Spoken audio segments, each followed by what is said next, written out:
தமிழ்நாட்டில் மின்சார கார்களுக்கான பதிவை மீண்டும் கிழமையிலிருந்து மின்சார வாகனங்களுக்கான பதிவு நிறுத்தப்பட்டிருப்பதாக செய்திகள் வெளியாக இருந்தன. கிட்டத்தட்ட 3000 வாகனங்கள் அதனால் பதிவு செய்யப்படாமல் இருக்கக்கூடிய ஒரு சூழல் உள்ளது என்ற ஒரு குரலும் எழுப்பப்பட்டு வந்தது. இந்த நிலையில் தமிழ்நாட்டில் மின்சார கார்களுக்கான பதிவை மீண்டும் தொடங்கி இருக்கிறது வட்டார போக்குவரத்து அலுவலகங்கள்.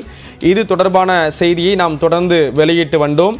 கிட்டத்தட்ட 3000 வாகனங்கள் இதன் காரணமாக பதிவு செய்யப்படாமல் இருக்கின்றன என்ற ஒரு குற்றச்சாட்டு முன்வைக்கப்பட்டது. இந்த நிலையில் தமிழ்நாட்டில் மின்சார கார்களுக்கான பதிவை மீண்டும் தொடங்கி இருக்கிறது வட்டார போக்குவரத்து அலுவலகங்கள். இது தொடர்பான விவரங்களோடு இணைகிறார் செய்தியாளர் வேல்முருகன். வேல்முருகன், விவரத்தை பதிவு செய்யலாம். ஸ்ரீராம், குறிப்பாக கடந்த திங்கட்கிழமையிலிருந்து குறிப்பாக இந்த வெஹிக்கிள், அதாவது மின்சார கார்களுக்கு வாய்மொழி உத்தரவாக நிறுத்தி வைக்கப்பட்டதாக தகவல் கிடைத்தது. இதன் அடிப்படையில பல்வேறு ஆர்டிஓ அதிகாரிகளிடம் விசாரித்த போது அந்த தகவல் உறுதி செய்தார்கள்.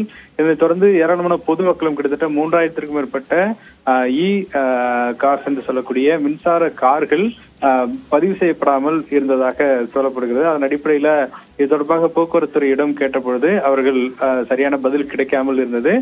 தற்பொழுது மீண்டும் இந்த பணிகள் தொடங்கியிருப்பதாக அதிகாரப்பூர்வமாக போக்குவரத்துறை அதிகாரிகள் நமக்கு உறுதிப்படுத்தியிருக்கிறார்கள். குறிப்பாக தமிழ்நாடு முழுவதும் இருக்கக்கூடிய நிறுத்தி வைக்கப்பட்டிருந்த அந்த 3000க்கும் மேற்பட்ட வாகனங்களுக்கு அவர்களே ஆர்டிஓ தரப்பிலிருந்து தொலைபேசி வாயிலாக அழைத்து அந்த ரெஜிஸ்ட்ரேஷன் பணிகள் மீண்டும் தொடங்கியிருப்பதாக உறுதி செய்யப்பட்டிருக்கிறது.